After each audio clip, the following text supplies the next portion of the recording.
So recently, about the only thing that Blue Origin has been able to talk about is New Shepard and the amazing experience that they're going to bring to ordinary people, although currently multi-millionaires, but anyway, supposedly the price will go down, but this is the experience that they're offering after 2 decades of work, and they're showing it off and shamelessly opening a bidding war that currently has the price, as I'm putting this video out, close to $3 million. It's ridiculous for a 10-minute suborbital bungee jump, at least when I compare it to what Virgin Galactic did today. Nevertheless, there's something that Blue Origin is not talking about, and they should be. Their most important customer is reportedly in trouble, and they need to take action right away. And this is the Vulcan Centaur. Or to be more precise, the ULA Vulcan Centaur, which relies, of course, on Blue Origin BE-4 engines. And in spite of all of the public tests that they've done with these engines and all the assurances that these engines are ready to go, there still is not a flight-certified engine that's been delivered to ULA. Not one, which puts their relationship with companies like Sierra Nevada, as we're seeing here with the Dream Chaser, in a little bit of jeopardy. But there's a much bigger customer that ULA is in trouble on, and this needs to be addressed. And this customer is, of course, the U.S. military and the U.S. Space Force, an organization that ULA has had a wonderful relationship with for so many years, and now this relationship is in jeopardy. Why? Well, the Vulcan Centaur is the keystone upon which their latest contract was built. The military actually regarded the Vulcan Centaur as the most promising heavy lift rocket that was going to be coming out in the next 5 years. They regarded things like the Starship as being too dangerous. So the Vulcan Centaur got all kinds of accolades from the military, and this is one of the reasons why ULA got that 60%. And now, Vulcan Centaur is not going to be launching the first military mission in 2022. Instead, the Atlas V is the good old reliable Atlas V, and ULA is losing millions of dollars as a result. And this is because Atlas V costs millions more to launch than Vulcan Centaur for a variety of different reasons. And as Vulcan Centaur becomes more reusable, it's going to become even cheaper. It was a great business plan. One problem: the BE-4 engines are not yet flight certified. They should have been at least a year ago, and yet not one flight certified engine has been delivered. And these consequences are going to cost ULA more than money. It could also cost them the US military as a customer. How could this happen? We're going to find out in just a minute.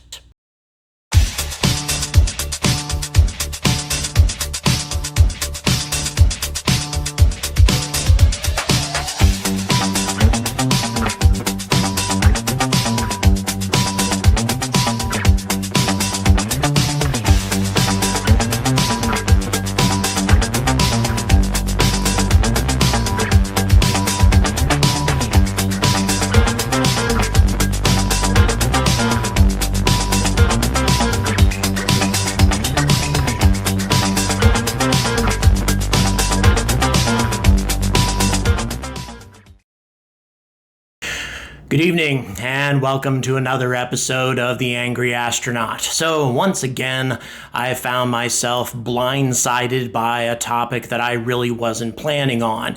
I really hadn't planned on talking about Blue Origin again, even though they were, doing their whole New Shepard bidding and all the insanity associated with that. I really just didn't think it was that newsworthy until an article came out in a space periodical, one of the space websites, that I found to be both intriguing and also really, really aggravating.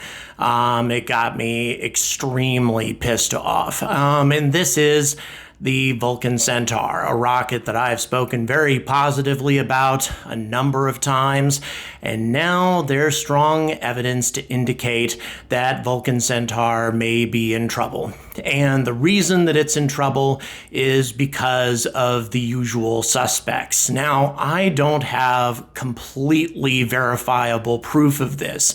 However, there is a hell of a lot of coincidences. The BE-4 engine that I maintained kind of stubbornly, actually, was ready for service, had been extensively tested, and was the only decent thing that Blue Origin had put out. There's a lot of evidence now to suggest that it isn't ready. It actually hasn't been flight certified even now as we're approaching the summer, and a launch of the Vulcan Centaur associated with the very famous or perhaps infamous contract award from the U.S. military giving 60% of the budget to ULA. The very first launch of the Vulcan Centaur has now been canceled and replaced by an Atlas V, and special arrangements had to be made with the U.S. military in order to allow for this, and it actually cost ULA millions of dollars to do this because it is significantly more expensive to launch an Atlas V than it is to launch the Vulcan Centaur. Even in these early stages when we don't have as much reusability, it's still a lot less expensive to go with the Vulcan Centaur. And guess what? We have an Atlas V going.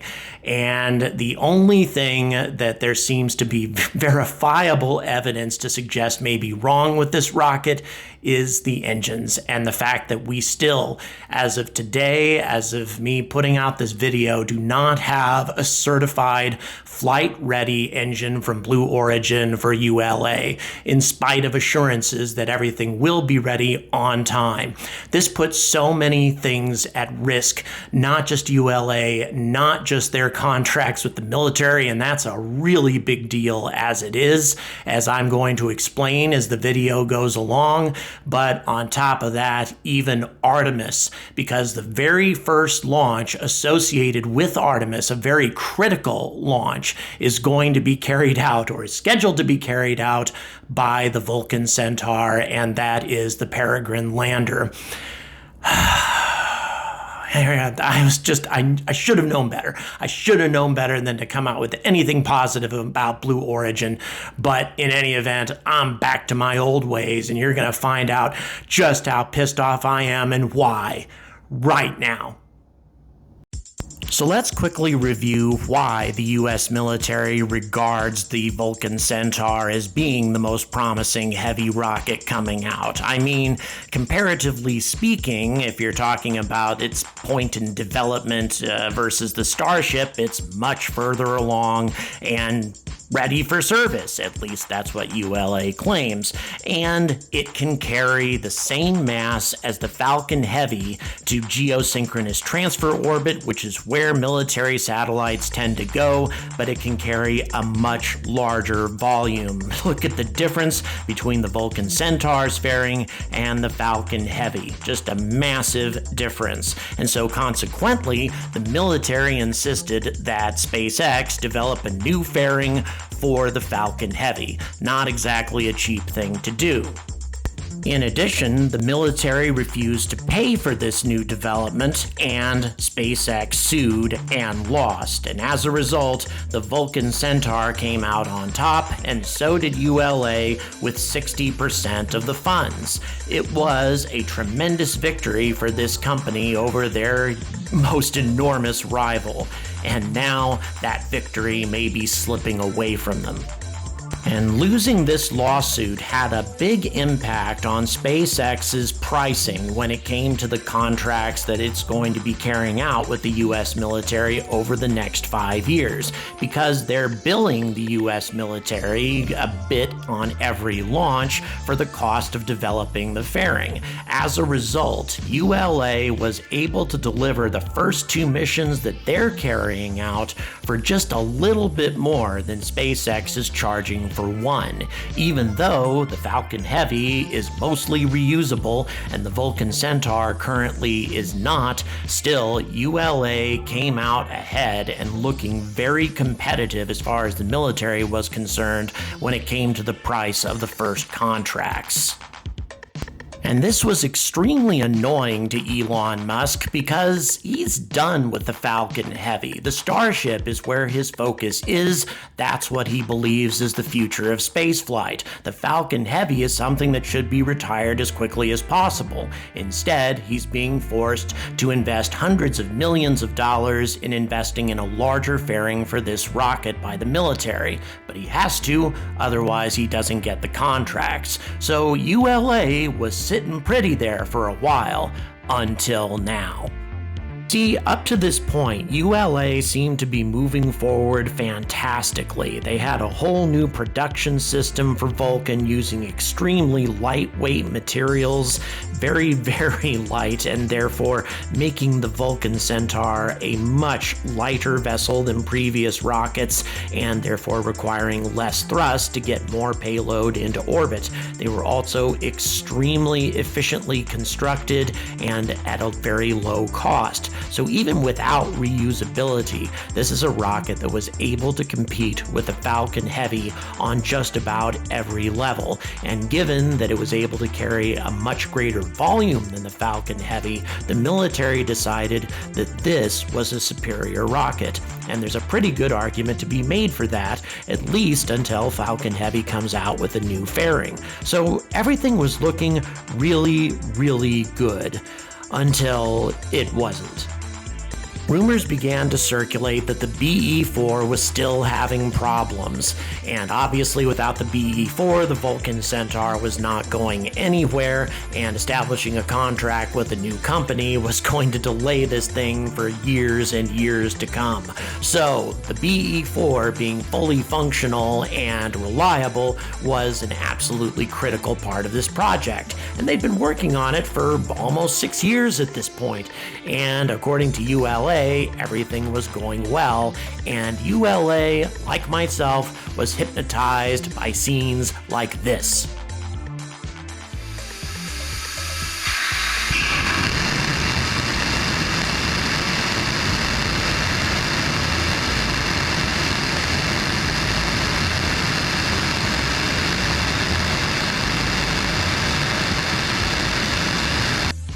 And by the way, that's just at 65% power. It looks like a really effective rocket engine to me that's passing its tests with flying colors. However, there was a turbopump problem at the beginning of this year that ULA said was resolved. It was the only issue with the BE-4, allegedly. However, to this date, a flight-certified engine has still not been delivered to ULA, and then, coincidentally, a contract involving the Vulcan Centaur and the US military was canceled for 2022 and replaced with an Atlas V.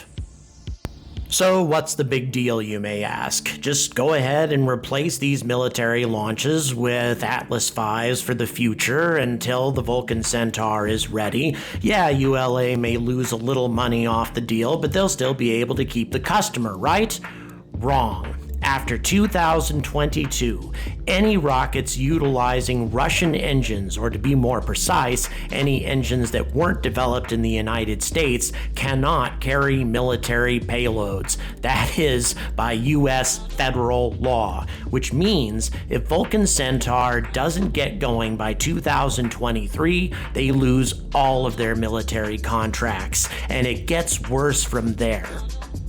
You see, the military will not allow a rocket to carry one of their payloads until it has had 3 successful flights, which means the Vulcan Centaur needs to not only be ready, but also have flown 3 times before it can carry any military payloads, and the clock is ticking.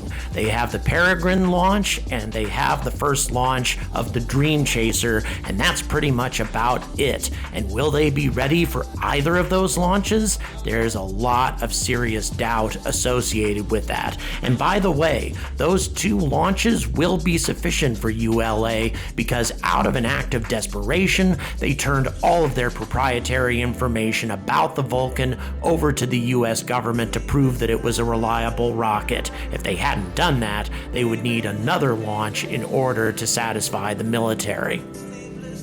Now, it has been vaguely suggested by Tori Bruno and others that the reason that Vulcan Centaur will not be ready for the 2022 military launch is because their customers won't be ready, that the Dream Chaser or the Peregrine is behind on schedule, and so as a result, the launch has to be delayed. But personally, I think that it would be incredibly foolhardy to allow customers' delays to put your relationship with the US military in jeopardy. That just seems to be a crazy business strategy. Seems far more likely to me that we're having problems with the BE-4 that rumors have been swirling about for months, and I have stubbornly ignored these rumors, believing that they were created mostly by SpaceX supporters trying to undermine ULA. Well, they probably weren't rumors after all. And here's something that puts the US military and therefore national security behind the 8 ball. These military payloads were designed with the ULA's fairing size in mind, not the Falcon Heavies. So if the Vulcan Centaur is unable to carry out the missions, and the Atlas V cannot legally carry out the missions because it uses Russian engines, then these missions may just be flat out delayed because they won't fit into the Falcon Heavy's fairings, or delayed at least until SpaceX comes out with a new fairing. SpaceX will be completely in the driver's seat in that situation, but regardless, even if you're happy about that, it's going to delay things for the US military and the security of the Western world. Now, in spite of these developments, ULA continues to insist that there's nothing to be worried about as far as the Vulcan is concerned, that the change of rocket with the military mission has to do with their customers. Quote, ULA proposed changing USSF 51 from a Vulcan Centaur to an Atlas by submitting a formal letter of request to the US Space Force, and they agreed with the merits of these benefits.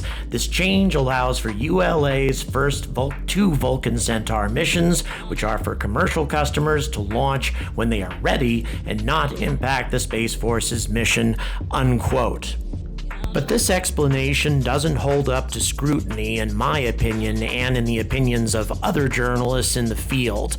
Given the fact that ULA is going to pay a steep financial penalty for switching out to the Atlas V for this launch in the millions of dollars, I just can't imagine them making this decision purely on the basis of a couple of customers. Why not find other customers for the Vulcan Centaur? There certainly would be no lack of them, and go up with those. Switch out from the Atlas V, for example, to the Vulcan Centaur for some of your future missions. For example, the 9 missions that Jeff Bezos strangely purchased for his Kuiper internet service, rather than using the Vulcan Centaur, which uses engines made by his company.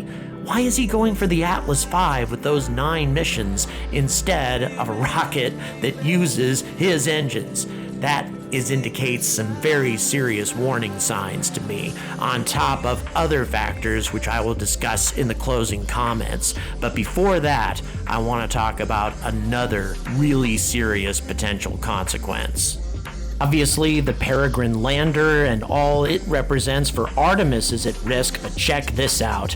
This is the BE-7, the engine for the Blue Origin lunar lander, which Congress may force NASA to accept as a second alternative to Starship, simply because, incomprehensibly, NASA determined that this lander was superior to the Dynetics Alpaca. And by the way, did you see how fast that test was? Poof! They've been working on this engine for 3 years, which is about 3 months for your average rocket company, or 3 milliseconds for SpaceX. Okay, I may be exaggerating a little bit there, but still, the fact that they have to rebuild a whole new propulsion system for this lander in order for it to be viable makes it a completely useless second company for Artemis. They need to go with somebody that has a track record of getting jobs completed on time, and that is Dynetics, not these guys. Regardless of what mass issues the Alpaca might have, I'm confident that Dynetics can fix it, and I'm also confident that Blue Origin is incapable of fixing anything that's wrong with this thing. So, and by the way, I haven't even started talking about all the other disadvantages of this lander, and yet the Senate may force NASA to take this behemoth on, and that would be an even greater tragedy. A whole list of them, actually, in one video, and all caused by Blue Origin. I think they better shut up about New Shepard. What do you think? So there you have it. Can't say 100% for certain, but I'm giving it at least 97, 98% chance that Blue Origin has put ULA and others at a tremendous risk as a result of their ridiculously slow pace and their ineptitude. And as they celebrate New Shepard and the fact that they are racking up millions of dollars in bidding on this first suborbital bungee jump for 10 minutes, I can't imagine why somebody would pay that kind of money for that sort of experience unless you were 100% certain that Virgin Galactic was not going to be successful. And as I'm recording this, Virgin Galactic tomorrow is going to be carrying out another test launch of their Spaceship Two, and we'll see how that works out. But I hope they're successful, and I hope that they are a legitimate competitor for New Shepard, because frankly, Blue Origin, if this is true, if the BE-4 still isn't ready, they don't deserve anything. Because this is, as I said on my little thumbnail, you had one job. You had one job, Jeff, the one job that was really important, and that was to get the next generation of ULA technology off the planet. And guess what? It's not happening on schedule. It's at risk. And that is something that is simply unforgivable. Now, you know, some people may say, well, it could be the customers. It could be Peregrine's not ready. It could be that Dream Chaser's not ready, as I said in the video. If that were indeed the case, then why not just do a test launch of the Vulcan Centaur without any cargo on board? I mean, Elon did that with Falcon Heavy. Why not just do that? Send Tory Bruno's cowboy boots to Mars or something like that. You know, make a big public display of the whole thing. The only reason I can think of that they wouldn't do that is if they can't. If Vulcan Centaur is simply not ready. And again, the engines just seem to be the obvious culprit here. And that is just so serious because, as I said in the video, by the end of 2022, if this rocket has not carried out at least 2 launches, and those 2 launches were only achieved out of desperation, ULA handing all of their proprietary information over to the government, you know, because never is a government official given away secrets and under bribes or anything. That's never happened in history before, but ULA had no choice in order to try to secure those military contracts because they can't use the Atlas V after 2022, and they are going to be stuck. And the military has been planning to use Vulcan Centaur from 2023 on. It's not going to be that easy to just switch gears and start popping those satellites into Falcon Heavies, especially if they were designed to go inside the Centaur's fairings. How is that supposed to work? This whole thing is a huge mess, and it just keeps getting worse with each passing day that BE-4 is not fully functional, is not flight certified, and yet Blue Origin, the only thing they seem to talk about is New Shepard and all the money they're going to make off of that. It's like they just don't give a shit. And that is unacceptable, completely unacceptable.